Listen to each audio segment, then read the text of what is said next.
सुबह सुबह किन सोचों में गुम हो? तो संडे को कहीं एंजॉय करने चलना?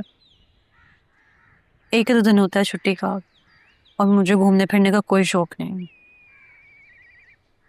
वाह भाई, बीवी हो तो ऐसे, ना खर्चा ना जिम्मेदारी।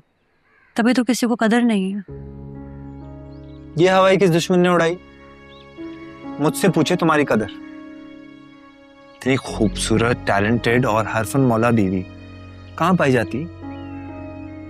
इस तरह देखने की कोई खास वजह? तुम मुझे ये बताओ कि तुम मनाल के ऑफिस गए थे? तुमसे किसने कहा? सवाल का जवाब एक और सवाल नहीं होता। मुझे ये बात खुद मनाल ने बताई है। मनाल ने? कब? I mean, मनाल तुम्हें कहाँ मिली? तुम मुझे बताओ कि तुम गए थे या नहीं। मैं वहां क्यों जाऊंगा? मुझे वहां कोई काम नहीं। तो फिर मनाल से ये बात किसने की है कि उसामा उसे तलाक दे रहा है? ये सब बकवास और झूठ बातें। मुझे क्या मालूम वो आपस में एक दूसरे से क्या बात करते हैं। एक दूसरे को डराते रहते हैं, धमकाते रहते हैं। मुझे कोई गर्ज नहीं है सबसे। काश ना होती, लेकिन मनाल ने मुझे खुद बताया है कि तुमने उसे कहा है कि उसामा उसके लिए तलाक के कागजात बनवा रहा है। समीर, तुम क्यों चाहते हो कि उन दोनों के दरमियान गलत फहमियां इतनी बढ़ जाएं, मामलात इतने बिगड़ जाएं कि सुलझ ना सके? साहब, मैं इस बारे में कुछ भी नहीं जानता हूँ। मनाल बेतुकी बातें फैला रही, मुझे उसमें कोई इंटरेस्ट नहीं है। ना तो मैं उससे मिलता हूँ, ना उसकी कॉल रिसीव करता हूँ।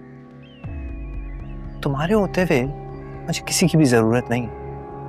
मैं तो खुद चाहती हूँ कि उसामा और मनाल का घर बसा रहे। उन दोनों के दरमियान जितनी भी गलत फहमियां वो दूर हो जाएं। मुझे सिर्फ तुम्हारा साथ और तुम्हारी खुशी चाहिए, दूसरों की कोई फिक्र नहीं। अच्छा, मैं अभी ऑफिस जा रहा हूँ, तुम्हें ड्रॉप कर दूं? मुझे 5 मिनट दो बस, वहीं हूँ।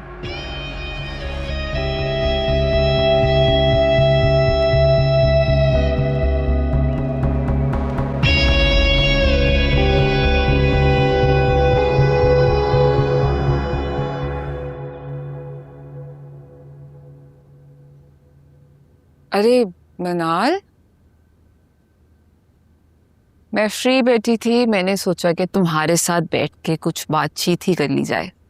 ये अच्छा किया आपने। मैं भी बस ऑफिस का कुछ काम कर रही हूँ। रमशा भाभी और शादुल सो रहे हैं। मामा का भी काफी काम रहता है जब से वो आई हैं। सेम सिचुएशन, बहुत बोरियत हो रही है घर पे। आपको भी ऑफिस में काम करने की आदत हो गई है ना? हाँ, लेकिन दानियाल ने कहा कि रमशा घर पर आई है और गेस्ट भी आए जाएंगे ऑफ कोर्स, तो ऑफिस मत जाओ, तो मैं नहीं गई। कहा तो ठीक है वैसे दानियाल भाई ने। उसामा ने कांटेक्ट किया?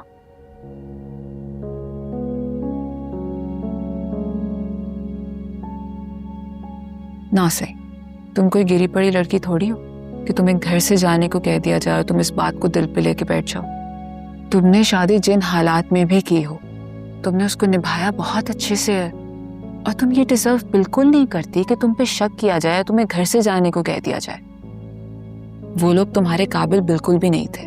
तुम छोड़ो उन लोगों को, तुम बस अपने काम पे फोकस करो। मगर मामा और दानियाल भाई को उसामा बिल्कुल ठीक लगता है। प्लीज उन दोनों को तुम इग्नोर करो। मैंने तुम्हें कहा ना, तुम खुद पे फोकस करो कि कल को अगर कोई तुम्हें देखे भी तो तुम फ्रेश लुक के साथ नजर आओ।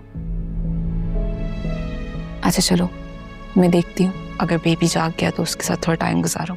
मैं भी बस काम फिनिश करके वहीं आ रही हूँ।